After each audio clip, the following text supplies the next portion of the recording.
house was burned at 5 o'clock in the morning. I never heard anyone. Perkenalkan, saya Krisantia Dian Sontani dari kelompok 5. Kali ini kelompok kami akan membahas tentang implementasi nilai-nilai Pancasila untuk mencegah sikap intoleransi dalam berbangsa dan bernegara. Izinkan saya menjelaskan tentang latar belakangnya. Indonesia adalah salah satu bangsa yang memiliki keberaneka-ragaman bahasa, suku, budaya, dan agama. Inilah yang akan memperkayai hasanah budaya dalam suatu bangsa.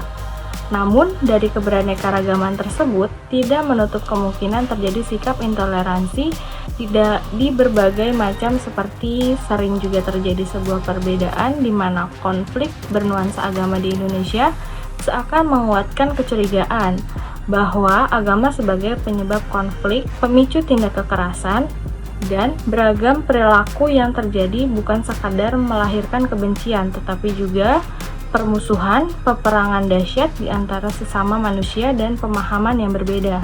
Maksud dan tujuan dari latar belakang tersebut adalah untuk memahami dan mengetahui tentang fenomena intoleransi di Indonesia, dan juga cara mengimplementasikan nilai-nilai Pancasila agar tidak terjadi sikap intoleransi dalam kehidupan berbangsa dan bernegara. Ruang lingkup yang terdapat di sini adalah permasalahan dan pembahasan. Permasalahan ini adalah berbagai permasalahan dan kasus intoleransi di Indonesia.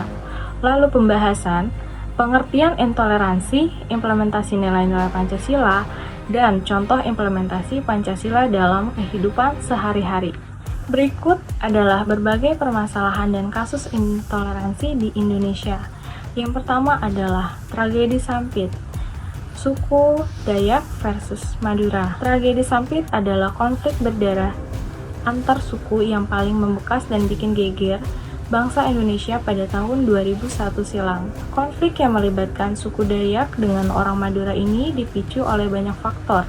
Di antaranya adalah orang Dayak yang diduga tewas dibunuh oleh orang Madura, hingga kasus pemerkosaan gadis Dayak. Lalu yang kedua adalah konflik agama di Ambon. Konflik berbau agama paling tragis meletup pada tahun 1999. Konflik dan pertikaian yang melanda masyarakat Ambon sejak Januari 1999. Konflik tersebut kemudian meluas dan menjadi kerusuhan hebat antara umat Islam dan Kristen yang berujung banyaknya korban jiwa dan juga kerusakan sarana ibadah. Lalu yang ketiga adalah intoleransi yang dipicu oleh perbedaan pandangan politik. Pada Pilpres 2019 juga terjadi fenomena politik identitas dengan memakai istilah kampret dan cebong yang menyebabkan suasana tegang pada ajang pesta demokrasi tersebut. Masyarakat pada saat itu seolah-olah terbagi atas dua kelompok yang saling bertentangan satu sama lain.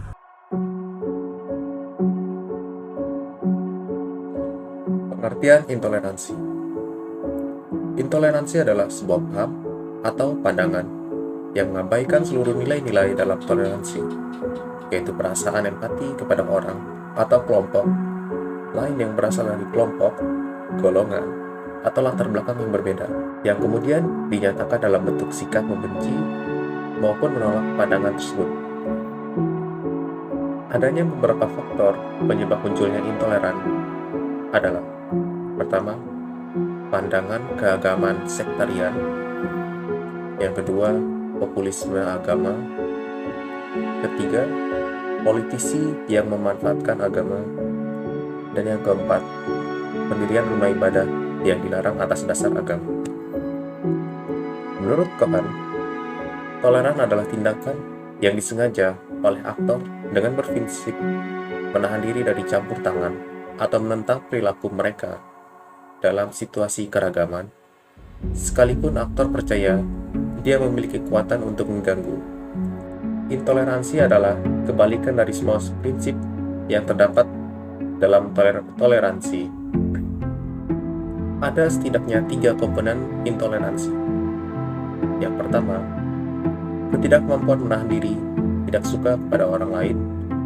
Yang kedua, sikap mencampuri dan atau menentang sikap atau keyakinan orang lain. Dan yang ketiga, sengaja mengganggu orang lain. Implementasi nilai-nilai Pancasila. Pancasila sendiri berasal dari kata panca yang berarti 5 dan sila yang berarti dasar. Pancasila adalah 5 dasar yang memuat tata aturan tingkah laku sekaligus sebagai dasar negara serta pandangan hidup bangsa. Pancasila sebagai ideologi bangsa memuat 5 poin utama, yaitu ketuhanan, kemanusiaan, persatuan, kerakyatan, dan keadilan.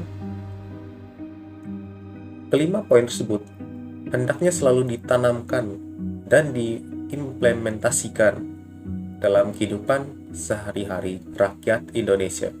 Pancasila hadir melalui proses musyawarah dari berbagai golongan masyarakat yang mampu menyesuaikan diri dengan berbagai zaman. Contoh implementasi Pancasila dalam praktek kehidupan sehari-hari. Pertama, ketuhanan yang Maha Esa.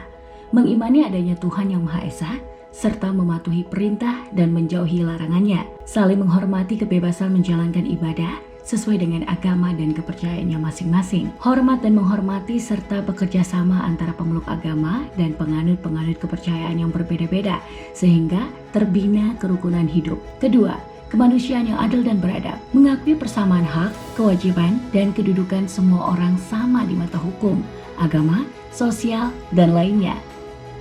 Menjalin pertemanan dengan siapa saja tanpa membeda-bedakan ras, suku, agama, dan lainnya. Menjunjung tinggi nilai-nilai kemanusiaan.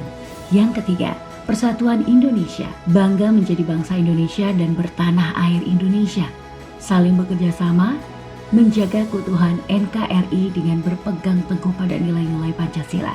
Yang keempat, kerakyatan yang dipimpin oleh hikmat kebijaksanaan dalam permusyawaratan dan perwakilan, melakukan musyawarah untuk memperoleh keputusan bersama, mengedepankan toleransi dan keadilan dalam mengemukakan dan mendengarkan pendapat dalam musyawarah, tidak memaksakan kehendak kepada orang lain. Sila yang terakhir, keadilan sosial bagi seluruh rakyat Indonesia. Kita harus mengedepankan sikap adil antara sesama manusia.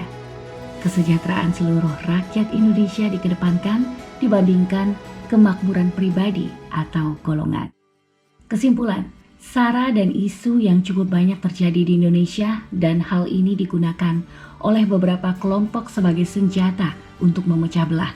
Namun Pancasila dapat menjadi acuan dan rambu-rambu pengingat untuk kita menghalau masuknya paham-paham yang tidak sejalan seperti isu sara dan paham intoleran.